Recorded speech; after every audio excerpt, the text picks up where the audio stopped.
professor, maybe just send them a quick email. Hey, can we meet? I want to talk about getting involved in research. I want to talk about grad school. When you meet with them, you can talk about grad school, have questions about grad school and what to expect as a doctoral student, or how are you going to get your grants and fellowships and pay for your grad degree.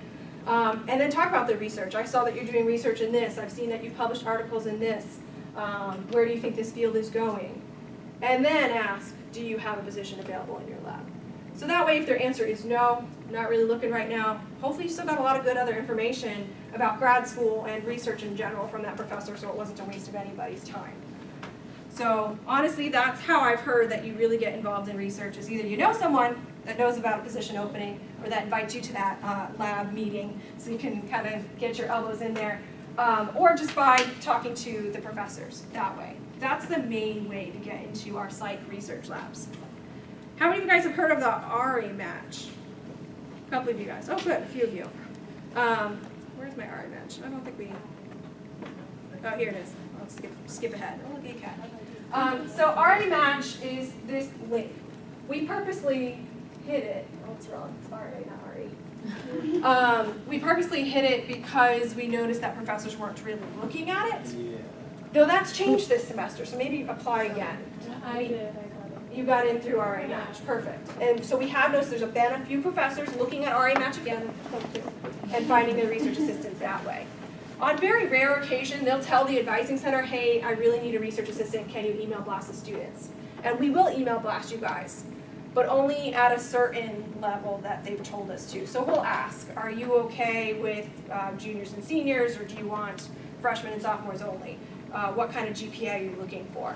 I think there was only one time that I had a professor that was like, oh no, invite them all. I'm like, you do know we have more than 4,000 students, right? So I'm pretty sure that that professor got tons of responses for that request, looking for a research assistant.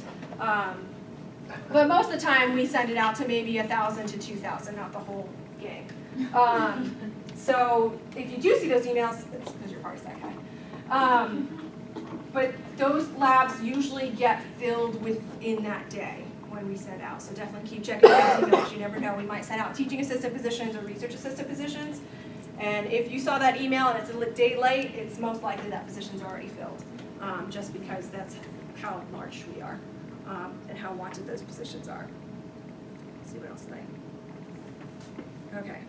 So, so I showed you that the research labs are on our website. You can see all the different labs that are in the psych department. There's more than just those labs. Again, it's because the professors aren't great with updating their website. So bother your professors. Go look at the psych faculty page like OUR was saying, and you can see the research that our professors are doing on there as well. Hopefully the research that they're doing is something that you're interested in, so you're not lying to them when you say, hey, I really love your research and I want to get involved. But sometimes you gotta say what you gotta say. How many of you guys have heard of the CITI training, city training? How many of you guys are city trained?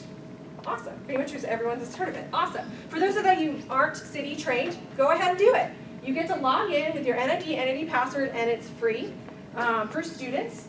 And it's just a training that kind of helps you learn more about social behavioral research. If you've done research methods in psych, how many of you have gotten that far? How many have done research methods in psych? It's kind of a review of research methods, but without the statistics, so don't worry about that stuff. So just kind of how research is, research methods, using humans as subjects, no, as participants in your study and being ethical and humane.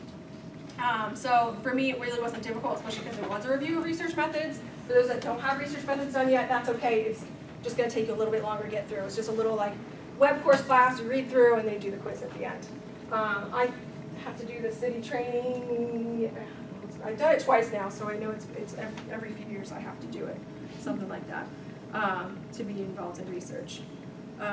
It's nice to do the CITI training. Most labs will have you do it when you get accepted with them, but it's nice to have on your resume before then, so it's one less thing you have to worry about after you're accepted.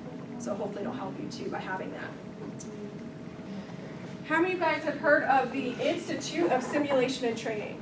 Quite a few of you guys. Awesome. They're always looking for research assistants. They're a little more human factors related, sometimes IO, but definitely more human factors. They love psych majors. They're a lot psych oriented. We used to have one of the professors working there, but he went off to NASA or something.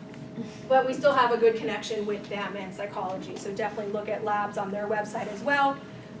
to see what kind of labs that, again, you can apply to and reach out to those people in charge of those labs to see. So that's another place. I had a friend that she was a finance major here at UCF, and she got a paid position with IST, and I was like, oh, I've never heard of a paid research position before. It is rare, but they do come about every now and then, especially because she was finance, so it's more likely for her to get paid. How many of you guys have heard of Marriage and Family Research Institutes? Quite a few of you guys. So especially those more interested in counseling, that's a perfect research lab to get involved with because it is with the Marriage and Family program here on campus in the College of Education. I've known students to work at, so other companies, organizations, Universal Studios. I had a peer advisor that she worked there. She got paid for doing essentially research. She would go up to guests and ask them questions and have them fill out her tablet. And then we would go to a theme park and had someone walk up to you and do that. That's technically research. It's a part of research, so it's a little bit of building those research skills. But she ended up working there for a little bit. That she was moved to behind the scenes where she actually got to input the data and use a different program. It wasn't SPSS, but it was another program so that she had this knowledge base in research. So it's a start and it's paid research, so that's always nice too.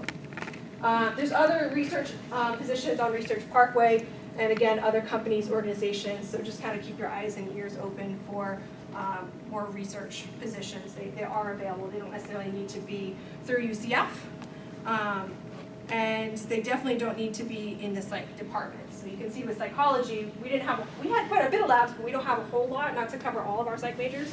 And you can see our focus areas are specific. We have clinical, IO, and human factors mainly, a lot of cognitive actually, but we don't really have forensic specific, for example, so it just depends on what you're interested in. You might not really get that direct link with our department, but that's okay. You don't have to get research with our department.